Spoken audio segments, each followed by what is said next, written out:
In Far Cry, the villains are not just enemies, they are the true heart of the story. While the protagonists are often ordinary people drawn into chaos, the antagonists embody radical ideas that define the world around them. Each one is a philosophy taken to the extreme. Science without ethics, war without end, freedom without limits, faith without doubt, or order without compassion. This is why Far Cry villains remain unforgettable. They are not only obstacles for the player, but reflections of humanity's darkest instincts, forcing us to question where control ends and madness begins. Far Cry is a series that has always put charismatic villains at the center of its narrative. They are not just evil, they are a mirror for our deepest fears, the embodiment of ideas that can distort the soul. They are the driving force of the plot, which turns the games from a simple shooter into psychological thrillers. Let's delve into their worlds, where the line between normalcy and madness disappears.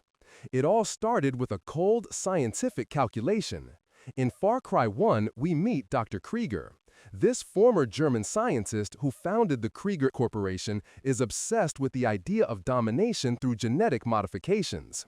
His genius is manifested not in emotional outbursts, but in cold rationality.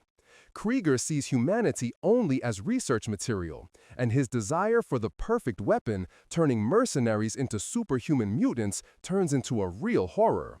For him, chaos can only be tamed through absolute control, and it is this belief that turns him into a monster.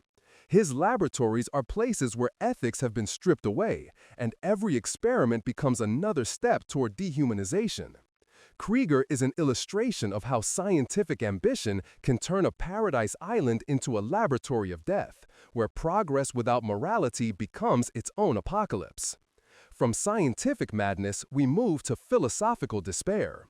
In Far Cry 2, our antagonist is the Jackal, an invisible arms dealer. His power is not in direct authority, but in the chaos he creates, fueling a civil war between two factions. He is cynical about humanity, believing that it is doomed, and his goal is not to get rich, but to end the suffering by destroying everyone involved in the war.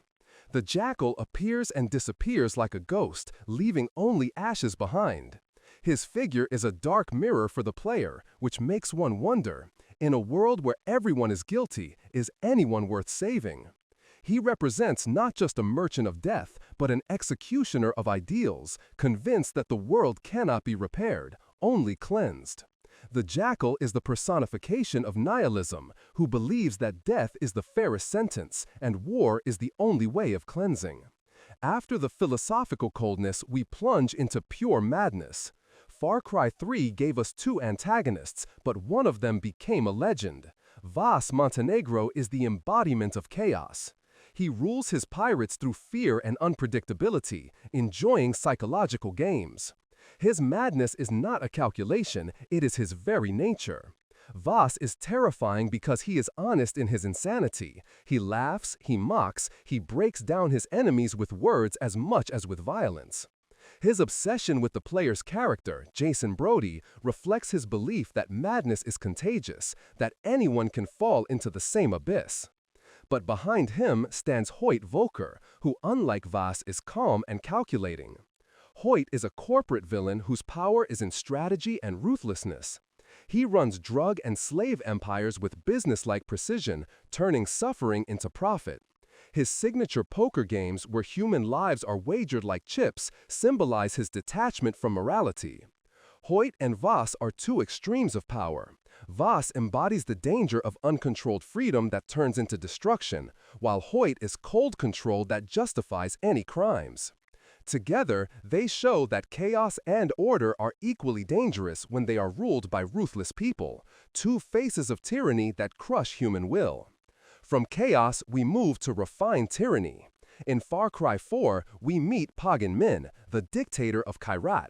He is a man of taste and charm who wears a pink suit, but at the same time gives orders for executions. His rule resembles a theater in which he is always the main actor. Pagan embodies the danger of dictators who sincerely believe in their own uniqueness and right to rule. His personal story, connected with the protagonist's mother, adds depth to his character and creates an unsettling personal connection between villain and hero. Pagan is not only ruthless but manipulative. He offers the protagonist the role of successor, blurring the line between personal loyalty and political power. He proves that tyrannical can be not only bloody, but temptingly refined, a glittering mask covering violence. Then the series turns to faith. In Far Cry 5, our antagonist is Joseph Seed, also known as the Father. He is the leader of the Project at Eden's Gate cult, who believes that God chose him to save people from a future apocalypse. Joseph does not shout or threaten. He talks to people in a soft, calm voice, which makes him even more eerie. His power is in the ability to persuade, not to coerce. His followers follow him voluntarily, which makes his control stronger than any dictatorial regime. His siblings, the Heralds, reinforce his authority, each embodying a method of control: drugs, violence, indoctrination. The most impressive thing is that his prophecy comes true, and the world ends in a nuclear explosion, which turns Joseph from a fanatic into a true prophet. His calm, unwavering faith makes him one of the most disturbing villains in the series because his madness becomes reality. Finally, we come to a tyrant who believes in his righteousness. In Far Cry 6, we meet Anton Castillo. He does not consider himself a villain. Anton believes that strict control is the only way to save Yara from chaos, and his main mission is to raise his son, Diego, as his heir. His tragedy is that even love for his son becomes a tool of control. Anton uses forced labor and repression to create paradise on tobacco plantations, which actually poison his people with the chemical Vero.